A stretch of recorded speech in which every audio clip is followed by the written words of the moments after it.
Hello and welcome. You are listening to the Investor Lab, the auditory epicenter for passionate people seeking a life of freedom, choice, and abundance. Freedom. That's what we're talking about today with our guest, Bushy Martin. Bushy is a legend in the game. He's been around the traps for about 35 years in the property industry, but he's built a business really designed around helping people to unlock freedom in their own lives, which is why we get along so well, because ultimately what he is doing is helping people to go from where they are now to where they want to be, which is absolutely what we aim to do here on the Investor Lab. And that's what we do with our company Dashdot, all of that. And it's such a good synergistic fit. So today, if you listen to this episode, firstly, you're going to uncover so many gold nuggets. You know, around every little twist and turn, there is a bite-sized, snackable takeaway that you're going to be able to digest and eat in your own time. But the fundamental basis that we're covering in this episode is how to discover your freedom formula. So basically, what do you need to look at in order to transform your life and to give you the levels of freedom that you want? Because ultimately, we all want the same thing.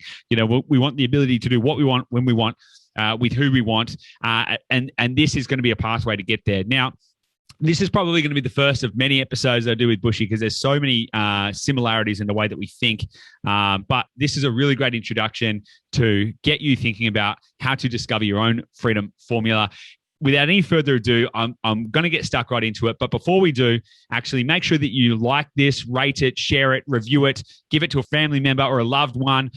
Give us some feedback too. You know, if you want to send us some feedback, let us know what you think of the episode. Just send us an email, hello@dashdot.com.au. We read every email. We try and respond to every email as well. We love it. We love the feedback. And if there's topics that you want to cover, or if there's something in this episode that you feel we missed, then just let us know. We can cover it on a later episode. So on that note, we love it when you give us the feedback. So please do. That's enough of my waffle. Let's get stuck right into it. And I look forward to seeing you on the inside.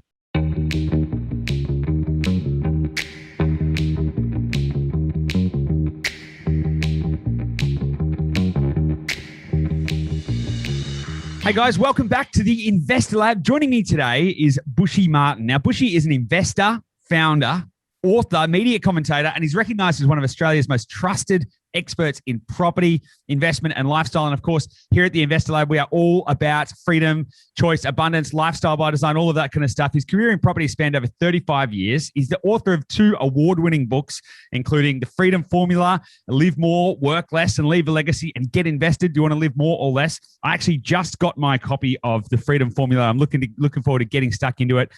On top of that, Bushy was named one of the top 10 property specialists by Property Investor magazine in 2017 and awarded Mentor of the Year by The Advisor in 2020. He's also the head honcho of Know How Property Finance. And over the last little while, I have had the unadulterated pleasure of getting to know Bushy on a one-to-one basis. And I've got to say, there are very few people that I've found in the real estate industry that present themselves with the integrity and candor that Bushy does. Bushy, with that, welcome to the show. Mate, I think you've said it all, mate. I can go home now, can't I? Well, now it's an easy setup and it's good. But look, I want to Shanghai you a little bit here, right? Because after saying all of that, aren't you just a mortgage broker? Just a mortgage broker. Joe, I love that. I love that. No, we're not just a mortgage broker. Mortgage broking is the oil that basically lubricates the machine of property, mate. So it's a very important piece of what we do, but it is only a piece of what we do. Okay, all right. Well, on that note then, for the benefit of everyone else who has no idea who you are, why don't you give us a little bit of a backstory? Tell us a little bit about who you are, what you do, and we'll kind of dig into that first, and then we can break into a few other things. I want to crack into some of the stuff you've put down in this book, The Freedom Formula. So we're going to be digging into some of that stuff first, but in a minute. But let's tell us a little bit about yourself and what you do. Yeah, well, Bushy Martin, obviously with a name like Bushy, mate, I'm a boy from the bush. Yeah. So very proudly born in the booming rural metropolis of Goroke in the Wimmera in Western Victoria. Yeah. Spent all of my early years as really quite nomadic. So I grew up on the land, but my old man was a stock and staging agent. So we travelled from country town to country town all over Victoria and South Australia. I spent my early years as an architect. I loved art when I was a kid, mate. I was a really sickly, punk-chested runt as a country boy. I was chronic asthmatic. Right. So my way of overcoming that was I spent at one stage we were living in Echuca up on the Murray River. Yep. And I remember the doctor saying to me and the folks that if we didn't get out of Echuca, I'd be an old man by the time I was 15. Because why was that? I had such chronic asthma, and Victoria is the worst place for asthma in the world, mate. Is it really? It why? Dust, pollen? I'm not an asthmatic, so I don't really understand it. Combination of all of the above. So dust, pollen, allergies, cold, wet. It's the perfect combination for bad asthmatics. So, but that had a pretty profound impact on me, mate, because my old man was very much a get out and get it done sort of guy. And, I was in bed 4 days out of 7. I hardly went to school. So I spent all my time in bed with a pen in my hand, designing and creating things, and loved art. And of course, the old man would always say, yeah, that's all really good, son, but you got to get a real job. So so I thought, well, how can I combine the two? So I became an architect, mate. That was the logical conclusion for me, was to combine my creative skills with the art of architecture. Yeah. But the lesson I learned early was that, it was all about working hard. So, my way of overcoming my physical ailments was just to work harder than everyone else. And that was all right. That was great. That certainly had its impacts and helped me get through architecture and I enjoyed a successful career in architecture. But when you're working 7 days a week, 14 hours a day for years on end, it has its consequences, mate. It's not sustainable, is it? I mean, I'm interested to know. So you're obviously not an architect now. So what happened? Like, where did you go with that? Was that a successful career, or why did that stop? Depends how you define success. Successful professionally, yes. Disastrous personally. I mean, architects have got the highest divorce rate of any profession, mate, and there's a good reason for it. Yeah, absolutely. Wow. And I was a victim. A self-victim of that. I can't blame anyone but myself, mate. I worked myself into a point where I lost my family. In fact, I lost everything in my early 30s. I was back to ground zero. What do you mean? What happened? So do you mind digging into that? I'm curious there. Yeah, well, work was everything, mate. I call architecture now the Van Gogh profession, or, the Van Gogh, the dead artist. You spend all of your life at your craft. You only become famous when you're dead, and you're not respected while you're actually doing it, which is very much the case with a lot of architects. But it became so all-consuming, mate. And I was a miserable bastard, actually, as an architect, because as an architect, you become very critical of everything in your environment, because it's always, how could this be done better? If you go out to a restaurant, you're picking up on the architraves and the skirtings and all that should have been done this way, or that's not designed that way. So you become a very critical negative sort of person after a while. And I had a car crash. I call it my car crash because turned around and lost my wife. That impounded on the business. I ended up crawling into a hole for 2 years, and I did my master's in business as an excuse, really, to do some really hard self-reflection. Yeah. And that was probably the worst time of my life, mate, because I was always one of those guys, country boy, you only get married once and you only have one bank, and, that's pretty much how you sort of brought up to believe. How did your family react when you went through all of that? Mixed, but very supportive. I very blessed with my family, mate. Very lucky with mum and dad. They say you can't choose your family, but I was very lucky who I was born into. Yeah, they were extremely supportive, and in fact, for those couple of years, I moved back home and lived upstairs because I got out of my marriage with my car and my cassettes, mate. So it gives a bit of an indication of how long ago it was. Yeah. So not a pretty story, but it's funny, your biggest challenges and your hardest times become your biggest learning grounds. And the time I spent more time in counselling after the marriage went belly up than I did before, because it was all about sorting myself out, because I was determined I was not going to end up in that same spot again, basically. Yep. And I shed my skin. I often say that I went from totally career focused, becoming schizophrenic. And what I mean by that is I had a penny drop moment when a mate of mine dragged me along to a Robert Kiyosaki conference in Adelaide at the time. Yeah. And the penny dropped, mate. He made the comment that the moment you make passive income a part of your life will change. And it was absolutely spot on, mate. I started to see the world completely different from that day on. It is so funny how much Robert Kiyosaki has impacted so many people. Like the Rich Dad, Poor Dad book, you know, is if you ask any investor, what was the moment? Oh, I read Rich Dad, Poor Dad, and I know for me and Gabby and many other people I know, the going to a Rich Dad seminar, you know, there's definitely some discussions to be had around those seminars and stuff, but that was also a turning point moment for so many people as well, and so. It's really, it's really fascinating. That was a big thing for you as well. Yeah, it was. I mean, he's been hallowed, but also criticised over the years. But the bottom line for me is the basic parameters I took away, because I then became it was my Kiyosaki moment. I call it my Kiyosaki moment. Grabbed all of his books, read every one of them from cover to cover. I've still got them. They hang together by a thread because they're all highlighted and scrawled on. Bought his cash flow quadrant game. It's great. Play that cash flow, the board game. So good. Oh, mate. Awesome fun. And I often say now, that was the point I became passive aggressive, mate. I became really aggressive about everything in my life had to have a passive income stream component to it. So, and it's absolutely turned our life around, mate. I was lucky enough to connect with my great wife and life partner, Sonia. We're partner in all things. Yep. And I remember sitting down in a little restaurant in a country town called Clarendon, where we've been living in recent times. That's where we ended up 20 years later. Mm-hmm. But we sat down, and as an architect, mate, you always start with the end in mind. What I was very good at was being able to create things and imagine exactly how I wanted things to be. Yeah. And then working backwards to say, okay, well, what do we need to do today that's going to get us close to that as fast as possible? So did you start to apply the architecture principles then to your own life? Is that what you're saying? Totally.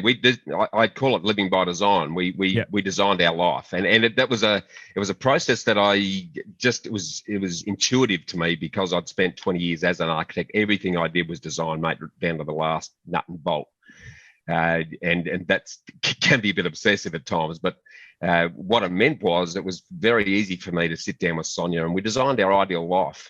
We looked at what was our perfect day, our perfect week, our perfect month, our perfect year, what we were doing with who, where, when. And I'm a very visual person, so I actually created a vision board that had all of that on it. And then I was one of those nutbags who had it on the toilet door, I had it on the shower wall, I had it on the back of the bed, and it was just subliminally changing my outlook on life. I think I can actually see it on the wall behind you. You can actually, mate. Well spotted. That's very well spotted, mate.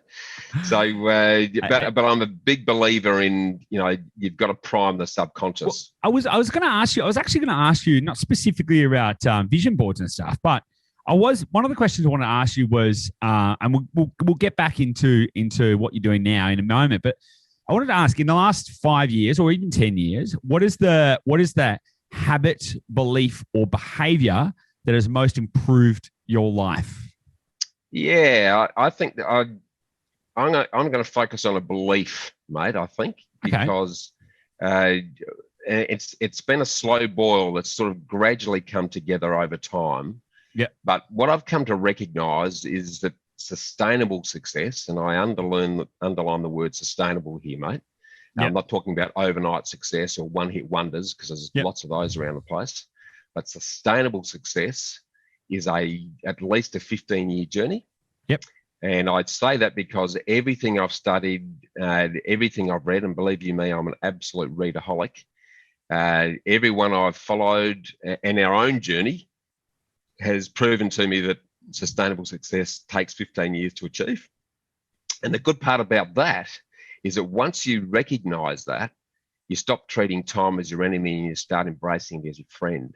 Mm. And it means that you can actually start to enjoy the journey, knowing that if you just keep at it, then in 15 years' time, you're going to enjoy all the fruits from then on in.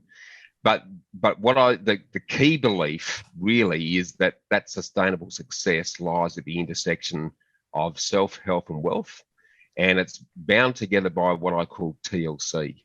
So let me break that down very quickly. Self is about what you believe, what your subconscious is telling you, what your attitudes are, what your outlook is, what your expectations of life are. Yep. And that's really fundamental, mate, because 9 times out of 10, and you'd see this yourself, I'm sure, most of us have a very negative self-talk. You know, we talk to ourselves worse than we would anyone else. Now, if you spoke to yourself the way you would with friends and family, you wouldn't have any. Yeah. So the first thing that really needs to be clear is getting that self-belief right. That's a really key part of that 3-part equation. And you do that by giving yourself T.L.C. in terms of lots of tender loving care. You start becoming very kind to yourself. So the things that I did, I had affirmations, I record them on the phone, and play them when I'm in the shower. I mean, this sounds nutbag sort of stuff, but no, I've thought about doing that. I've got loads of affirmations. I've thought about recording them so I can play them back on loop, but I actually haven't done that. That's good. It's just amazing how these little things make a difference. And again, you don't see any immediate change, but if you keep doing it long enough, then it's amazing how it imprints on the subconscious and your outlook on life starts to change. So, yep. Given where I was at, and you know, I was really down on myself when I had the car crash, as I call it. Not a physical car crash, a life car crash, right? Yeah, it was. Totally. Yeah, okay. So it was my early life crisis. I don't believe in midlife crisis, mate. I believe in getting everything out of the way. You've got to do it. Get it done early. Get it out of the way. You know, they say like do the hardest things first, like go to the gym first thing in the morning and stuff like that. So if you're going to crash, do it early, I reckon. Spot on. And that's a perfect lead into the second leg, which is health, because yep. the health part of the self-health and wealth is about developing the happy habits, the daily disciplines, and the rewarding rituals that are actually going to then become the foundation of building wealth. And what I'm talking about health here is how you sleep, how you breathe, what you eat, your exercise regime, because all of those things, if you treat yourself well there, you build self-trust, you build loyalty, and you build commitment, which is the second form of T.L.C. And you'll get used to me, mate. I'm a shocker for really bad acronyms, because it's the only way I can remember stuff, mate. If I keep it simple enough, then I know I'm going to remember it. Yeah. So I think I've discovered more acronyms since meeting you than I have in the last 20 years. So yeah, there's definitely a lot of frameworks. Really bad. I know it's really bad, but it just makes frameworks make things easy to remember, mate. Have you discovered any sleep hacks? Sleep, I think, is the biggest lever that people don't realize they need to pull. I'm guilty of that. My big focus this year has been on improving sleep. Have you got any tricks for people to because I think if they can dial that in, that helps with the mindset stuff, which is the self, right? Because if you can sleep, you have better self-talk, better self-commitment, you eat better, all of that kind of stuff. You build up your resilience. Have you got any master strokes on how to get better sleep so that we can all become wealthier? Yeah, it's work in progress for me as well, because I've got a very active mind, mate. I've got one of those brains that doesn't turn off. Yeah. The best thing I can say to you, the thing that's probably made the most difference is going to bed at exactly the same time every night and getting up at exactly the same time every morning. That's got to be an absolute must. Once you start buggerizing around with that, then it just throws your system completely out of whack. So that's number one. Number two is don't take your devices to bed. So you can read that the way you like, mate. There's you're breaking going a lot of directions there. Hey, like each to their own. It's all good. It's all good. But the whole blue screen thing, I'd stay right away from technology. Yep. And if you're going to fill your head with anything at that stage, do one of two things. Either read a fiction book that is going to allow you to drift off to sleep, which is what I often do, or do a guided meditation. So I often just pop on my phone. I'll have it away from the bed, but I'll just pop on a guided meditation. It goes for about 15 to 20 minutes. It's again filled with positive affirmations, and there's a couple that I use that are around visualizing stuff, because it just puts me in the right zone, and that allows you to drift off to sleep quite easily. So they're probably, again, work in progress for me, mate, because I'm working on that one as we speak as well. But that's pretty key. And so those health issues are all, again, very fundamental to developing the habits that you then need to be able to be successful in your wealth. And your wealth, and I'm talking here about wealth by stealth, mate, because given that 15-year long game horizon, then from the wealth perspective, I'm talking about that being passive aggressive.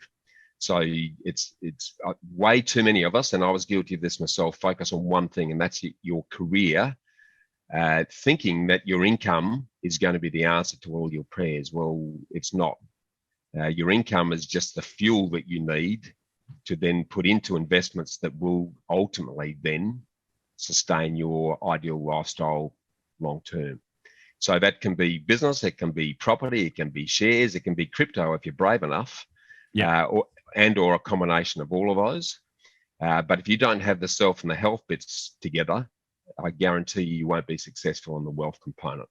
Okay, I want to jump in there, because I want to steer this a little bit, because there's a lot of stuff that I want to cover, right? I want to make sure we get to it. One quick question, and we'll try. I know that you've got the propensity to waffle on like I do, right? So let's try and keep it punchy. Time, right? You're like, you mentioned that, basically, I'm truncating this a little bit, but basically it takes time to become successful. We've got all the time in the world. Time becomes your friend. All of this kind of stuff. How do you balance the dichotomy of the fact that life is short and finite, and so we're constantly running out of time, and we can't get any time back, and our life we're dying every single minute, basically, right? So there's a part of our human psyche that realizes that time is running out, and it is, right? How do you balance that with this idea that we also have actually shitloads of time, and how do you balance that dichotomy in your own mind?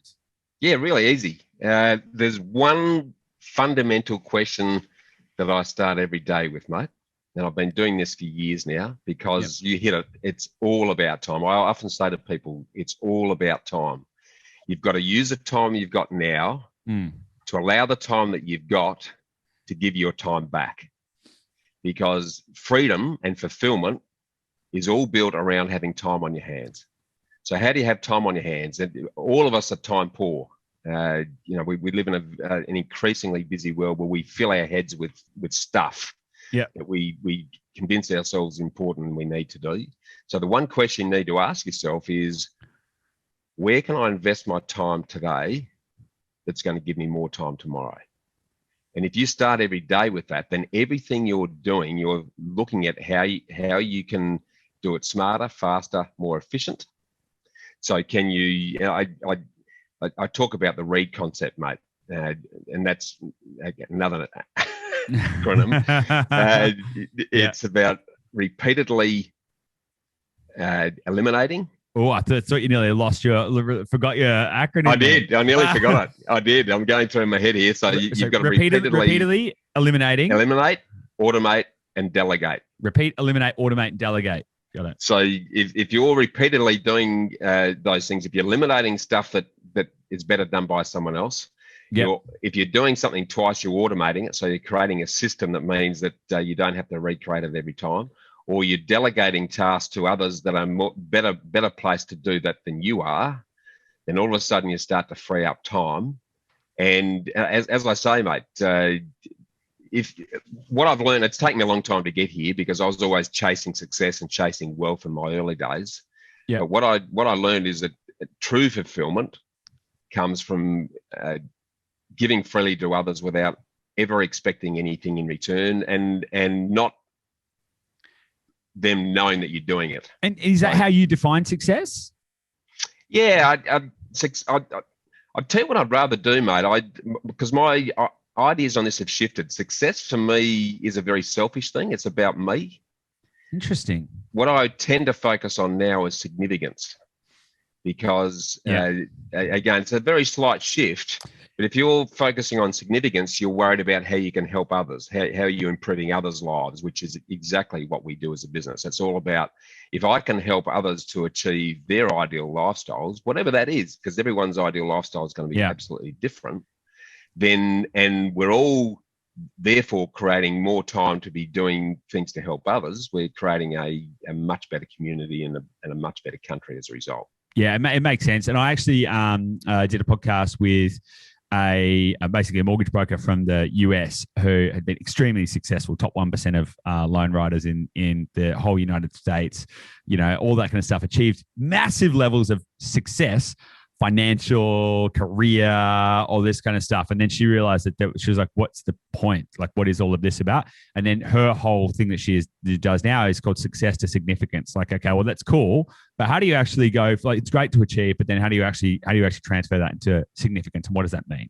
So that's really important. But this is a good segue to, like, what is it you do now? Like, we covered you architect, didn't work, burnt out, crashed, started steering your life back on track. You spent the last however many years crafting acronyms every day, whittling them away from the dictionary. And what is it? What does you actually do? You said that you help people to achieve this kind of stuff. What do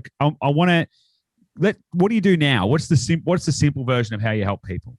Yeah, okay. So I guess what we do now is we help others the way that my good wife Sonia and I have helped ourselves. It's really, really simple. So what we've done is systemize the process that Sonia and I have been down to enjoy a fantastic lifestyle as a consequence. So that breaks down into 4 components, mate, because we're actually on a mission to wake up Australians to the need to invest in themselves to be able to enjoy the lifestyle they want. So it's all about lifestyle. It's all about time. And the way we do that is in 4 key components. So our business know-how, what the reason we call it know-how, Goose, is that most people know they need to do something in terms of investment, whether it be property or something in finance, but very few can see how. So we give you the know-how to be able to achieve your ideal lifestyle. That's as simple as I can put it. Now, that's what we do. How do we do it? Well, we do it in 4 really simple components. The first component is about information and inspiration. It's the education piece. So appearing on podcasts like this or getting you on our podcast, Get Invested, is one important component of it. The books, the Freedom Formula and Get Invested, again, all about education and the step-by-step process. Then the final component that we put clients through what we call the Freedom Flight series, where they learn the what, the how, and the why in terms of what they need to be doing to craft their own journey. And then underneath that, if people then are happy to fly with us, we offer 3 key components. The most important component is what I call strategy, or it's the strategy piece. And it's a piece that I find that very few Australians spend any time thinking about. So you'd get this yourself. The first question we ask when people come to us to assist them with their property or finance needs has got nothing to do with that. It's, well, tell me about your ideal lifestyle. And I normally get crickets or I get, oh, gee, Bushy, I'd never thought about that before. It's wild, isn't it? It's absolutely wild how few people think past like the next couple of months. Like, I was talking to a business owner the other day, and I was like, okay, so, and he was struggling with his business, and I said, well, okay, well, where do you want to be in 5 years? Not even in the next 30, not even like, I was like, what do you want to be in the next 3 to 5 years? And he said, I have never thought that far ahead. And I'm like, this guy's been running his business for 7 years. We're helping him buy his like 4th property. And he's just like, I don't know, just like doing stuff. And it's wild because how could you ever know what way to go if you didn't know where you were trying to get to? It's madness. And that's exactly, you're right on it there, because if your why's big enough, then it does 2 things. It becomes a magnet and it also becomes a compass. So if you've really spent some time crystallizing exactly how you and your family want to live, and get really visual about it, so that you actually feel like you're doing it. Yeah. Then all the speed bumps that you're going to occur along the journey, and you will, become minor because the prize is big enough at the end.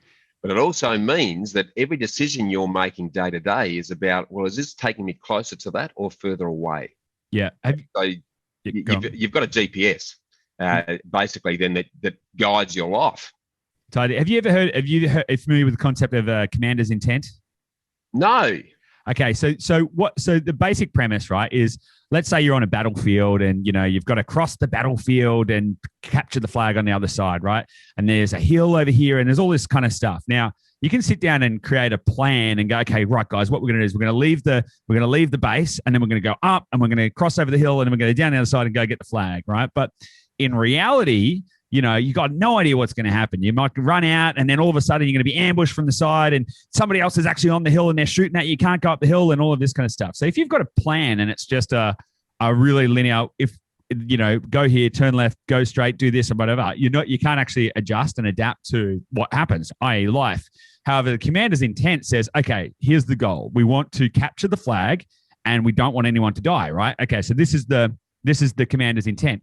On that basis, you can then make decisions on the way in order to achieve that outcome and stay focused towards the goal. The goal isn't turn left. The goal is capture the flag at the end. So then you can navigate to do that. And that's actually, it's a critical process in the military to have a commander's intent at the top of every mission. It's like, oh, here's what we sort of plan to do, but really this is the goal, right? So let's just make sure we do that. And however you get there, it's all good, pretty much. Love it. I love it. Perfect, mate. Because I often say it's not a roadmap, it's a GPS. GPS, you're going to get blown off course. There's no question about it. It's like taking a round the world trip. You know where you want to end up, but how you actually get there is going to change. So, but providing you're clear on where you're looking to get to, and that becomes unwavering, and it becomes attractive. It's got to be attractive enough to do that. So that strategy piece is really, so that's the life strategy. But there's three forms of strategy you need to get your head around, because if you get clear on your life strategy, then that's important. But the next piece of the strategy is the finance strategy, because investment, whether it be property or other, is a game of finance.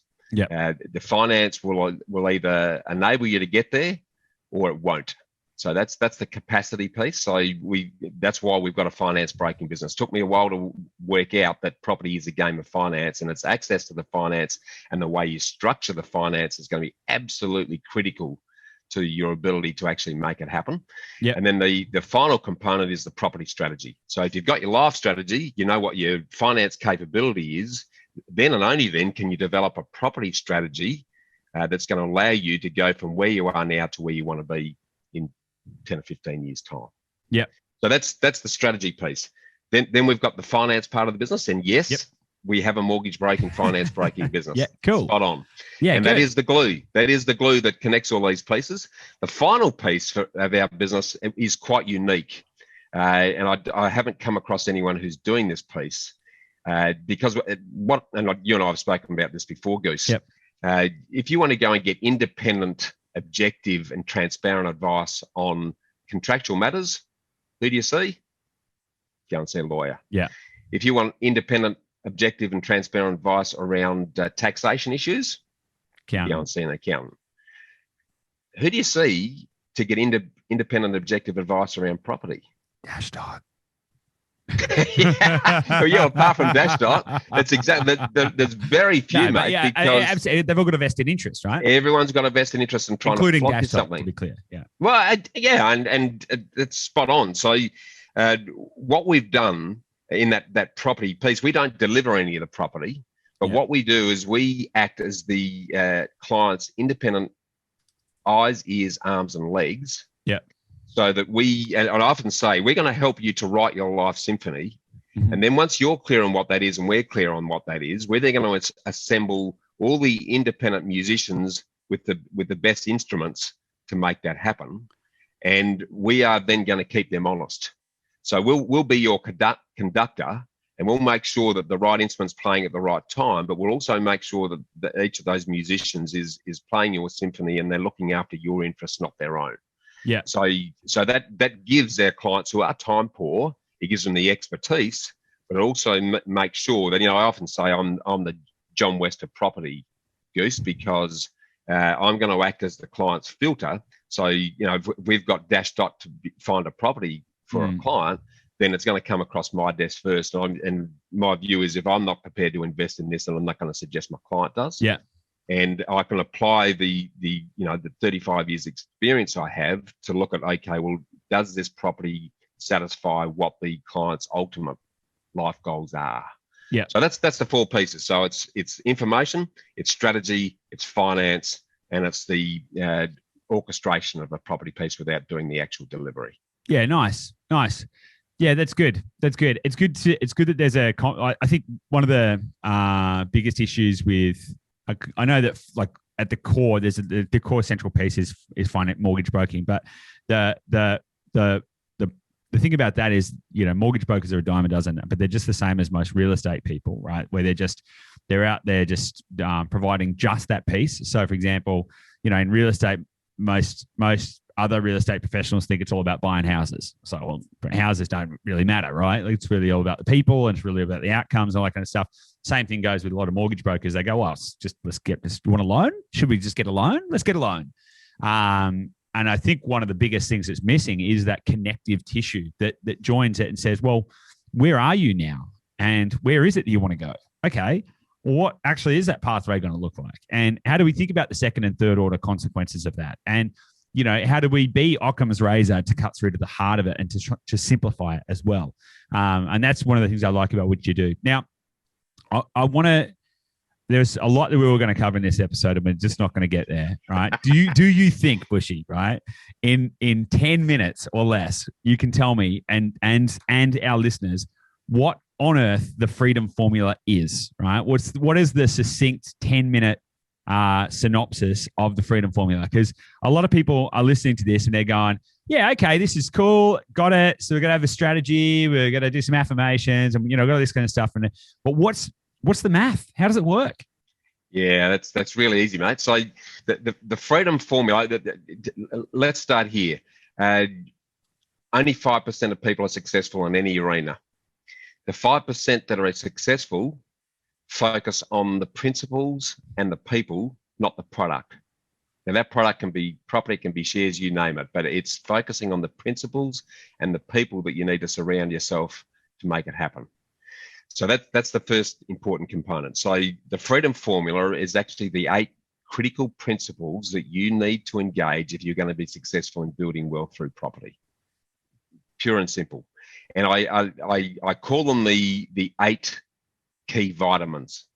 Yep. Because you've probably heard of the concept of preventative health, where you take daily supplements today to make sure that you prevent yourself getting cancer or some bad disease later in life. Yep. Well, the preventative wealth vitamins are exactly the same. So you're doing stuff now on a regular basis that's ultimately going to contribute to sustaining a really healthy, wealthy lifestyle long term. And those 8 key principles are broken down into the word vitamins. Here's another, you guessed it, another acronym. Okay, awesome. All right, so we got vitamins, VITAMINS, vitamins, right? So let's break them down. Yeah, break them down. What do they all stand for? Yeah, so the first 3, and let's just to take a slightly higher level up. True freedom, if we're talking the freedom formula, is about getting your time back by creating passive income. So how do we do that? By employing and taking the preventative wealth vitamins. Yep. So the vitamins are broken down into those 8, and the first 3 are what I call the setup factors. And these are generally the things that most property investors look at, and that's about all they look at. And that is, how much property can I buy? That's the value. So that's about your capacity and your capability. And we normally apply what we call the bear factor to that to help you determine that. So how much can you borrow? How much equity and savings do you have? How affordable is the property going to be? And what's your level of risk? So that determines what value of property you are actually capable of and you're comfortable with. So two different answers often there. Yeah. So that's the value piece. The interest is the interest rate of growth, because one of the underlying exercises here for most Australians is that you need to be focusing on growth if you're going to build a nest egg that's going to sustain your a lifestyle long term, and a very slight change in the growth rate, the annual growth rate, will have a massive impact on the end result. So I often say, if you bought a $400,000 property and you're holding it for 20 years, and the difference in the growth rate from one location to another was 3% on average over that period, over 20 years, that extra 3% will give you an extra $800,000 in your skyrocket, which overall is a 75% increase. So that rate of growth is absolutely key to build the nest egg.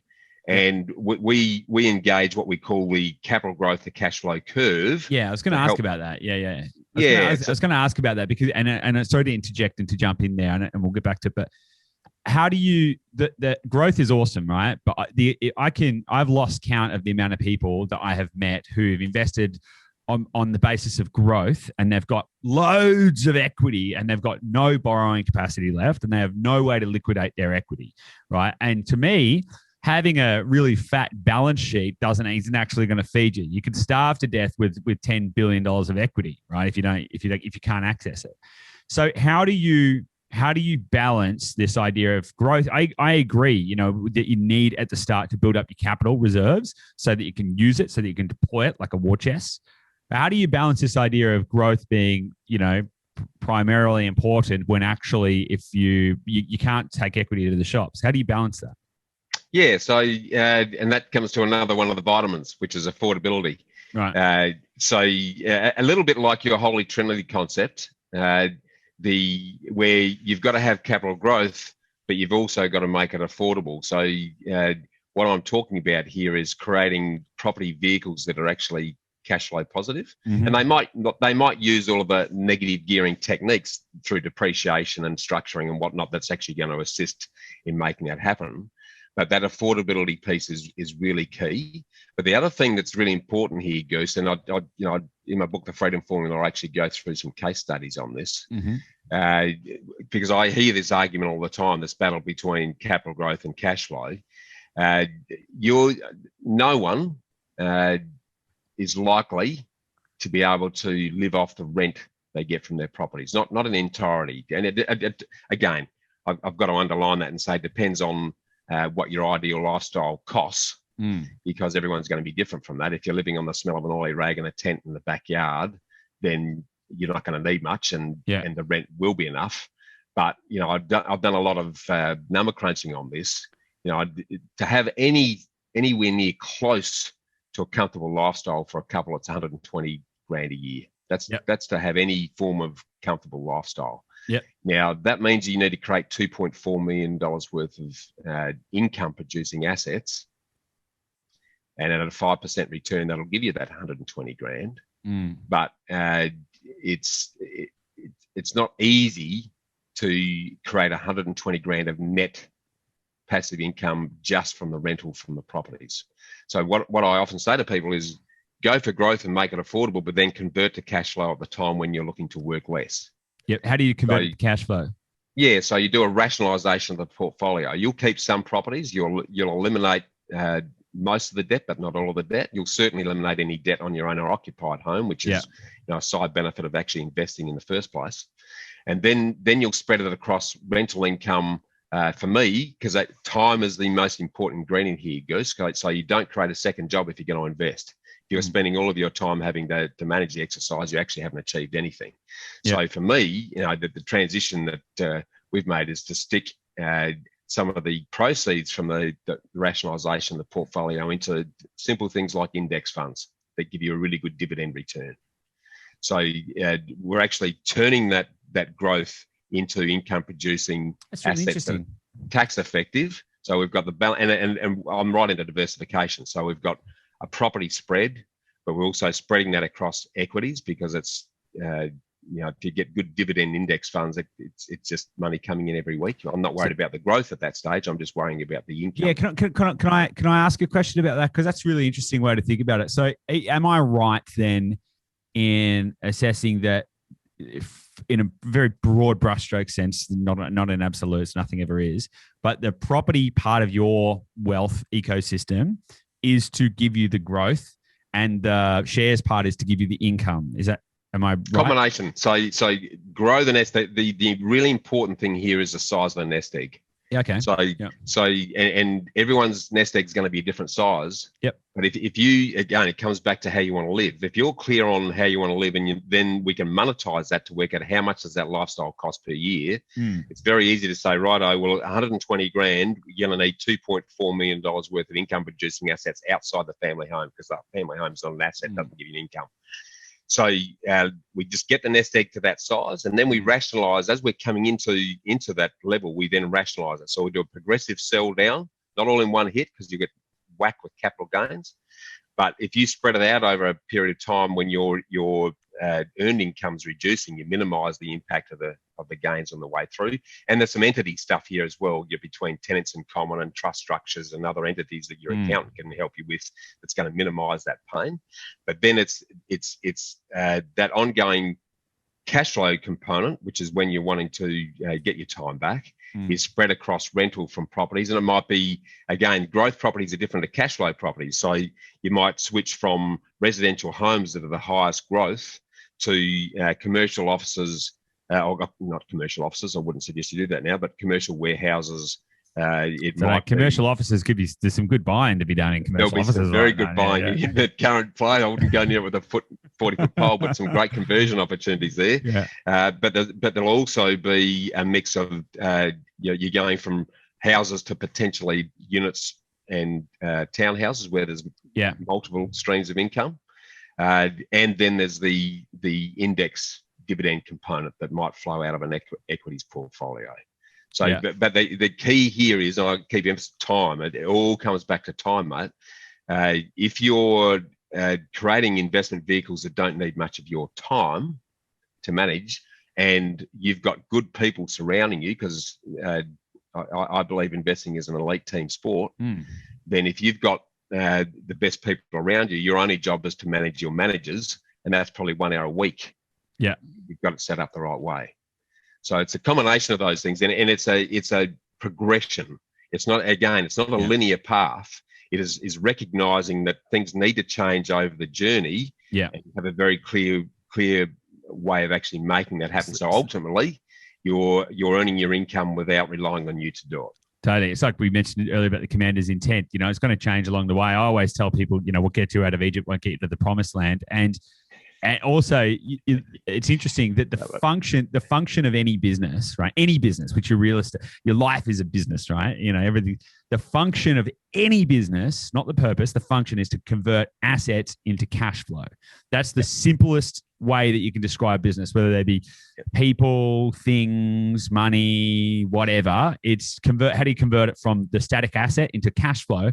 And it's exactly the same thing with the portfolio, with your property portfolio, your life portfolio, because you've got to build up the assets in order to be able to convert them into cash flow. So that's spot on. Yeah. Spot on. And let's take that example. So I said to you right at the outset that everything since my Kiyosaki moment has been about being passive aggressive. Yeah. So I'm very aggressive about investing in anything that gives us a passive income. So why are we mortgage brokers? Yes, property finance is a key component, but the way the finance industry is structured and the way we're paid, we get an upfront component on the loans that we place, but you also get a trail income, which is a scalable and a tradable asset. It's a passive income stream.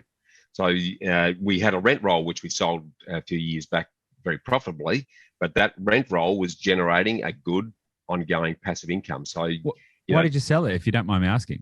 Yeah, I'll tell you why. My wife, Sonia, drove that business very strongly. Very grunty business, mate. It's a very time-consuming business, and it's all about managing conflict. And that can be very grueling. Just like architects become critical, complaining individuals out there doing it long enough, very similar in the property management sphere, because you're the middle person in negotiating conflict 9 times out of 10. And while it's rewarding financially, it can be very telling when you're having to handle that day to day. So, and my wife and I's vision has always been to, Sonia and I have, we are life partners. So we work together, we play together. We wanted to use that vehicle to create a sellable asset that also honed our skills. So that we can now, the way we operate in the business, I'm the front person. So, and I do all the fun stuff now, mate. I on podcast talking to you. I get people on my podcast. I do the strategy piece because I love that creative end. Yep. But we've automated and we've used that R.E.A.D principle to build a team around us that does all the nuts and bolts, so that we can put our energy into things that we enjoy outside of work, but inside work, we're just doing the bits that we love to do. Yeah, I was going to say we're going to run out of time to go through the vitamins. So what we're going to need to do is do another episode, and that's okay. I look forward to it, because what I find most interesting is that you're not really out there selling a product. What you're actually trying to, because if I understand it correctly, you probably don't really need to continue to do this. You've created that freedom that you're helping other people to do now, and now having walked the walk, you're able to help show other people how to do that as well. Absolutely spot on. And I'll give you the Reader's Digest on the last couple of vitamins. Okay, and we can good. That'd be awesome later. Yeah. So we've covered value, we've covered the interest rate of growth, we've covered time, and then the sustainability factors, which are the last 5, are affordability. So you and I are on the same page here, mate. It's about creating cash flow positive property vehicles that are putting money in your pocket. That's really important. Negative gearing is a highway to hell. Mindset. Sorry.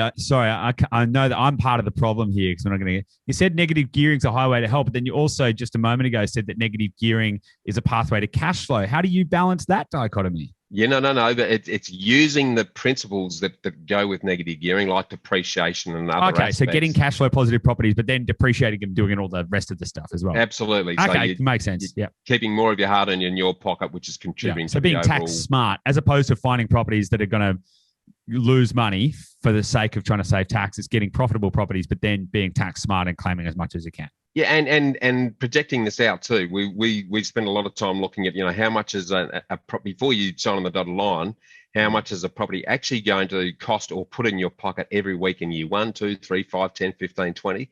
Yep. So you can actually project it out against your lifestyle to make sure that you are actually going to last the distance. Because if you accept that sustainable success is a 15-year journey, then how can you make it affordable to get to that end? Yeah, totally. Comfortably. So affordability is a really key piece. A lot of people think about affordability in terms of, well, can I afford to buy the property? No, affordability more importantly is about how am I going to cash flow this property?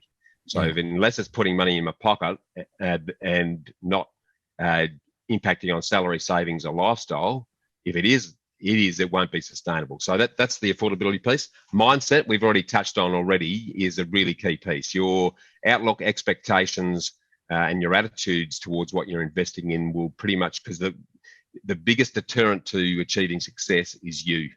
Totally. Yeah. Every time. How you think, how you respond, really important here. So mindset's a really key piece. Having an income to create an income. You probably hear this as well, but I hear about all these speakers telling people to jump off the cliff, leave their job and become full-time property investors or property developers. Here's the deal. If you don't have an income to take to a bank, they're not going to let you borrow any money, which means you can't do any property.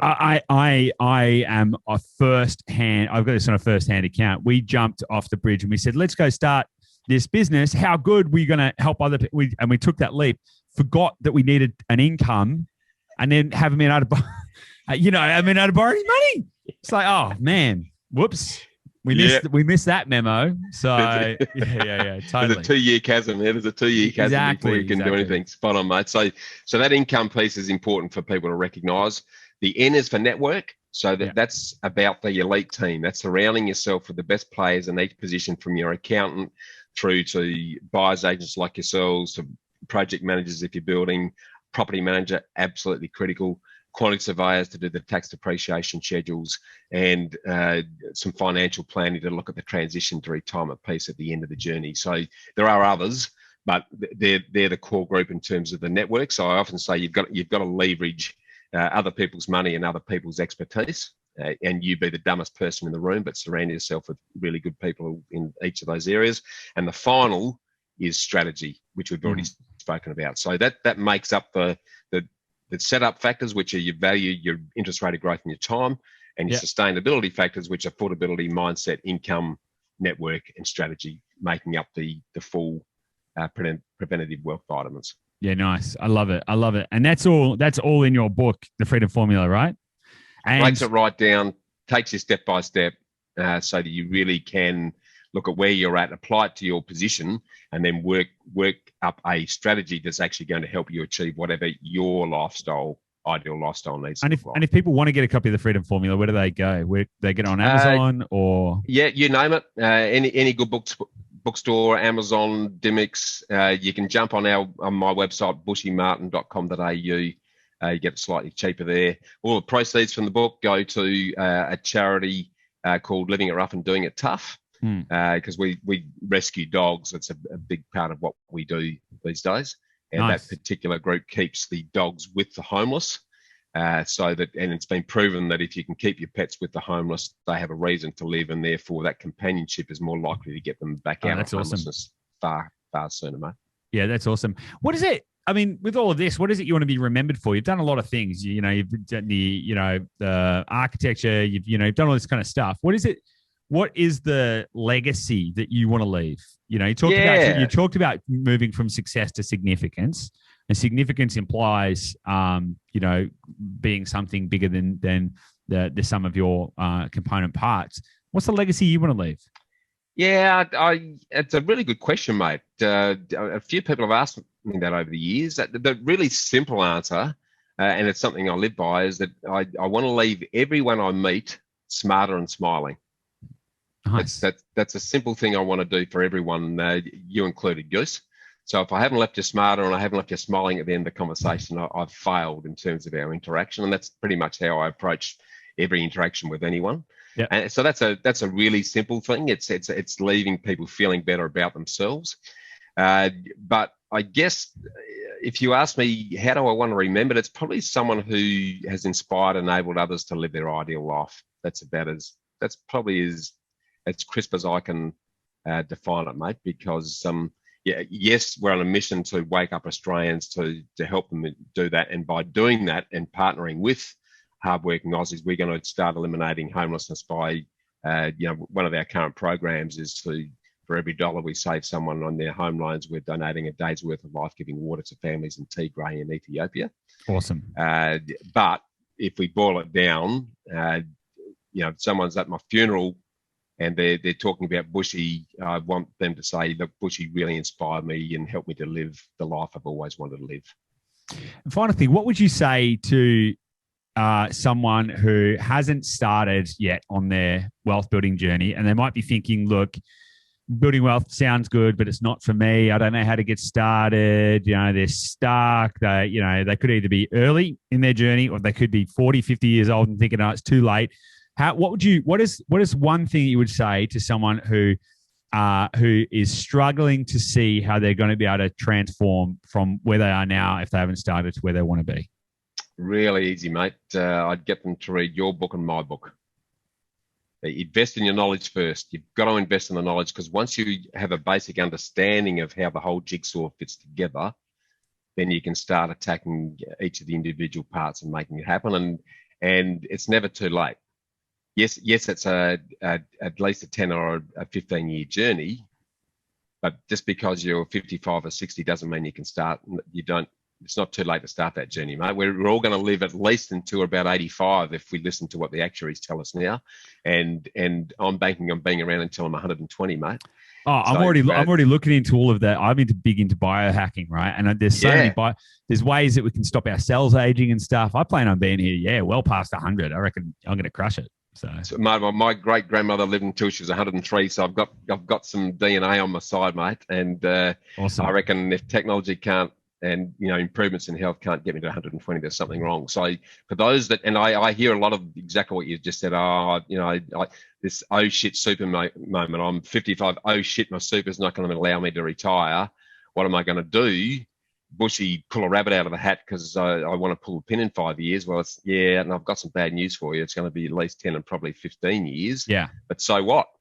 It doesn't mean you don't start the journey, but invest in your knowledge first, mate, because once you've, it's like that Kiyosaki moment when I picked up Rich Dad, Poor Dad many years ago. Do the same. Your book is awesome, limitless for doing that. the Freedom Formula is exactly the same, mate. It'll take you through the framework, the process to get you clear on how you want to live. And then, in Australia, it's different overseas, but in Australia, property is the best investment vehicle that's going to help you get there safely, easily, and affordably. There are other ways, but if you're looking for safety, affordability, and ease, then there's no better asset to invest in than property here in good old Oz. Yeah, totally. I couldn't agree more. I mean, I've looked at, I didn't start out going, oh, property. I was like, okay, how do we create a better life? What's the best way to do it? And I settled that property is the best way to do that as well. It's funny thing, just final note is on the time thing, because it's really interesting. I'm 35, right? I can't remember being 2 years old, right? I can't. I don't know what happened. I mean, some sort of maybe some vague blurs and stuff. I don't know what happened when I was 2 or 3. Barely remember anything about back then, right? And I'm 35. Okay. So if someone's 50 and they're going to live to their 85, right, that's a vast quantum of time. That is a tremendous amount of time. Like I've lived a whole life up to this point. I know you're a couple of years older than me, but not many, but a couple, right? Just a couple. And I'm like, man, there's going to be a couple more of these. I may even have I might only be 1/3 of the way through, and I can't even remember what happened at the start. I mean, it's wild how much time we have, but the problem is we fail to maintain a perspective. I think is why people panic. So, yeah, awesome. I 100% agree, mate. And it all comes back to time. That the last, I talk about T.L.C. The last piece of T.L.C., and it's a great probably place to close here. Yeah, is that the T.L.C. in wealth is time, leverage, and compounding growth. So it's making sure you've got 10 to 15 years to invest. It's leveraging other people and other people's money. And it's enjoying the magic of compounding, mate, because as good old Einstein said, the law of compounding is the 8th wonder of the world. You've just got to give it time to allow that to happen. I would love to let that mic drop on that because that's perfect and beautiful. But just a quick one. Do you know how, if you get a piece of paper and fold it 50 times, do you know how thick it is? I think it gets you from here to the moon or something, doesn't it? From here to the sun. Most people think like, oh, maybe an inch, 2 inches, maybe a foot or a meter. If you get a piece of paper and if you could fold it in half 50 times, it would stretch from here to the sun. That is the power of compounding. It's tremendous. It is absolutely amazing, mate. No, awesome. I love it.